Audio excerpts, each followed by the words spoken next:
Di era perkembangan teknologi seperti saat ini, media sosial adalah hal yang tidak bisa kita pisahkan dari kehidupan manusia. Media sosial laksana kehidupan kedua kita di mana kita bisa menyimpan banyak sekali hal, baik dari kenangan, rencana, bahkan impian.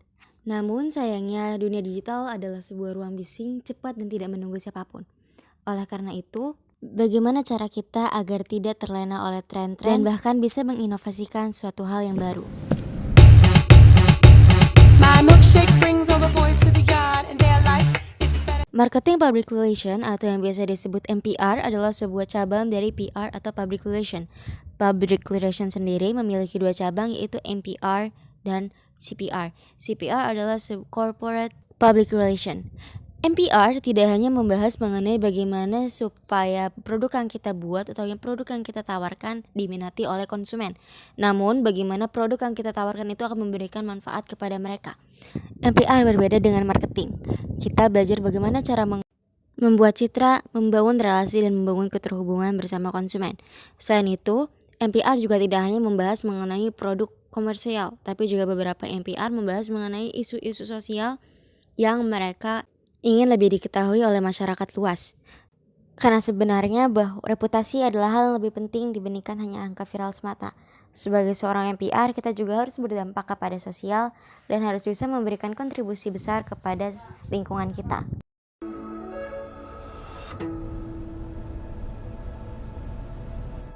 Jalani perannya, MPR pasti tidak akan selalu menemukan jalan yang mudah.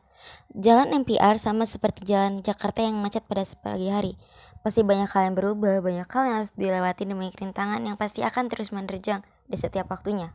Di era digital seperti saat ini, banyak sekali hal yang diperoleh dan hal yang diubah dari pandangan masyarakat. Banyak tantangan yang akan terjadi apabila kalian bekerja pada bidang digital yang pasti sering berubah mengikuti waktu yang terus berjalan. Contoh tantangan yang akan dihadirkan adalah informasi yang berlebihan, opini instan, hoax, dan ritme yang tidak memberi ruang untuk salah. Banyak sekali masyarakat yang bahkan suka terlalu over menyebarkan sesuatu. Apalagi dari mereka, kebanyakan menyebarkan hal ini hanya demi views semata. Mereka ingin terlihat mengikuti tren, tapi ternyata hal yang mereka berikan adalah informasi hoax yang salah dan dapat menyebabkan misinformasi dalam sebuah hal. Lalu, opini instan. Banyak sekali orang yang hanya melihat headline, hanya melihat berita, hanya melihat clickbait yang diberikan oleh media tanpa ingin membahasnya lebih lanjut, tanpa ingin membacanya lebih lanjut. Selanjutnya adalah ritme yang tidak memberikan ruang untuk salah. Seperti yang telah saya sebutkan di awal, masyarakat menjadi salah satu pihak penting dalam penyebaran sebuah informasi. Hal ini juga pastinya tergantung pada masyarakat sendiri untuk bagaimana cara mereka menanggapi sebuah berita. Sayangnya bahkan banyak berita benar yang mereka salahkan, apalagi hal-hal yang salah. Oleh karena itu jarang sekali masyarakat yang memberikan ruang untuk bersikap salah, dan akhirnya tercantumlah sebuah quote atau sebuah pepatah netizen maha benar. Selanjutnya lagi algoritma yang berubah seperti cuaca. Seperti yang kita tahu bahwa cuaca itu tidak dapat menentu, begitu juga algoritma. Tren akan terus terjadi, tren akan terus berubah mengikuti seiring zamannya waktu. Oleh karena itu, tugas kita sebagai MPR adalah bagaimana cara kita tetap keep up with the trend, tapi tetap bisa menjaga visi dan misi yang kita berikan pada diri kita dan visi misi dari sebuah perusahaan yang kita pegang. Setelah kita belajar mengenai MPR, apa itu perbedaan MPR, PR, dan marketing, dan juga kita telah membahas mengenai tantangan apa saja sih yang akan didapatkan oleh MPR. Kali ini kita akan membahas suatu hal yang tidak kalah menarik, mengenai bagaimana cara kalian untuk menjadi seorang MPR yang pasti akan berdampak di kehidupan masa depan. Nah, selanjutnya adalah mengenai tantangan. Setelah dapat tantangan, kita harus mengetahui keterampilan apa yang wajib dipahami oleh Gen Z. Nah, di sini banyak sekali nih hal-hal yang harus kita pahami agar kita dapat menjadi MPR yang bertalenta. Yang pertama adalah memahami manusia. Manusia itu adalah seorang makhluk yang sangat amat kompleks. Kita memiliki psikologis, konsumen, motivasi, dan pola perilaku.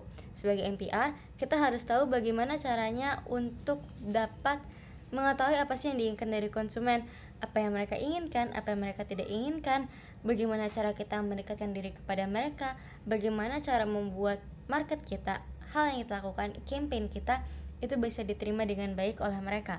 Lalu kita akan membahas para perilaku mereka. tipe orang seperti apa yang mereka sukai, bagaimana cara mereka mendapatkan suatu hal, bagaimana cara mereka berekspresi. Selanjutnya adalah storytelling. Dibalik lagi bahwa marketing dan NPR adalah sebuah pekerjaan di mana kita harus mendapatkan konsumen, harus bisa melakukan keseimbangan yang baik dengan konsumen. Kita harus memiliki simbiosis mutualisme yang baik. Kita harus memiliki relasi yang indah dengan konsumen kita. Di sini kita akan membahas mengenai storytelling, gimana cara kita membuat pesan agar minim mendapatkan hambatan. Kita harus bisa membuat pesan yang efektif, membuat pesan yang jelas tapi tetap fun and entertaining, yang membuat konsumen kita senang melihatnya dan ingin terus menontonnya. Selanjutnya adalah analisis data. Kita tidak boleh membuat cuman berdasarkan katanya, kita harus mengenai faktanya, apa yang terjadi di lapangan, apa saja yang ada, dan bagaimana cara kita bisa mendapatkan keinginan mereka agar kita tuh bisa memiliki relasi yang bagus dengan mereka.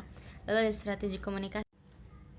Strategi komunikasi di sini adalah bagaimana kita tahu kapan mendengarkan, kapan didengarkan, dan bagaimana cara kita mengganti narasi menyesuaikan dengan umur dan bagaimana posisi mereka pada saat itu. Selanjutnya adalah manajemen krisis. Yang telah saya bilang bahwa kita memiliki tantangan, pastinya bagaimana cara kita itu bisa mendapatkan solusi dari tantangan itu. Apalagi ketika kita bermain di media digital yang pasti memiliki banyak sekali viewers, banyak sekali konsumen, kita harus tahu gimana caranya tetap dingin walaupun pada saat itu kondisi sedang panas. Gimana cara kita bisa membuat sebuah hal yang jauh lebih mudah untuk tidak mendapatkan masalah, cara meminimalisir permasalahan.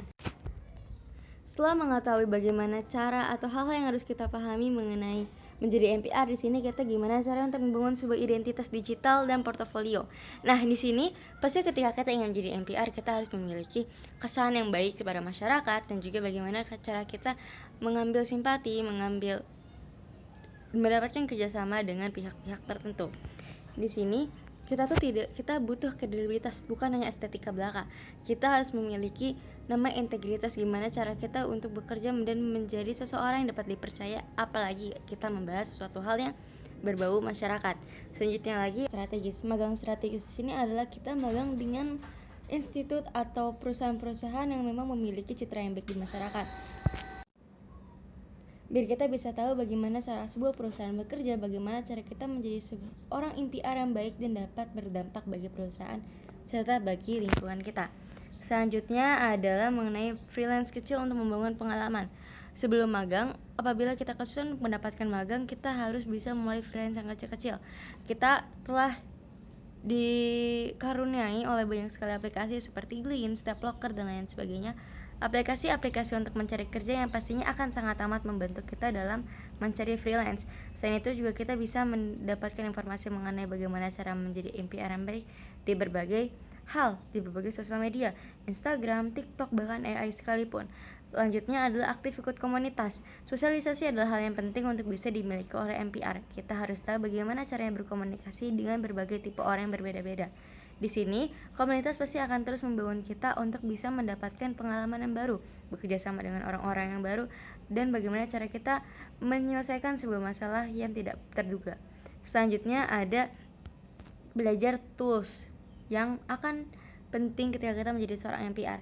Setelah sebelum yang tadi aku bicarakan mengenai bagaimana kita harus menggunakan faktanya tanpa katanya, di sini kita harus tahu bagaimana caranya menggunakan digital tools yang baik. Contohnya adalah analytics, social listening, copywriting, dan hal lain yang pasti akan membantu kita dalam menjadi seorang NPR. Lalu kita harus networking dengan media, komunitas, dan brand. Sekali ketika kita mendapatkan posisi, ketika kita mendapatkan kemudahan opportunity untuk bisa bekerja sama dengan sebuah brand, sebuah institusi, kita harus tahu bagaimana caranya untuk bekerja sama dengan baik, bagaimana caranya kita untuk bisa menghadirkan citra yang baik agar kita bisa terus menjalin komunikasi yang baik dengan brand tersebut. Selanjutnya adalah tunjukkan bahwa reputasi profesional dimulai dari keberanian membuka peluang yang pertama. Ketika kita mendapatkan sebuah peluang, kita tidak boleh untuk mensia-siakannya karena balik lagi peluang tidak datang dua kali. Selanjutnya adalah kita perlu ketahui bahwa NPR adalah seni merawat hubungan dan ilmu baca manusia. Kita harus tahu bahwa NPR tidak hanya membahas mengenai bagaimana cara mendapatkan konsumen, namun juga membahas bagaimana cara kita agar bisa mendapatkan relasi yang baik, agar kita bisa bertambah pada sosial. Di dunia digital seperti ini, banyak sekali hal yang dapat membantu kalian untuk bisa meraih impian kalian. Assalamualaikum warahmatullahi wabarakatuh.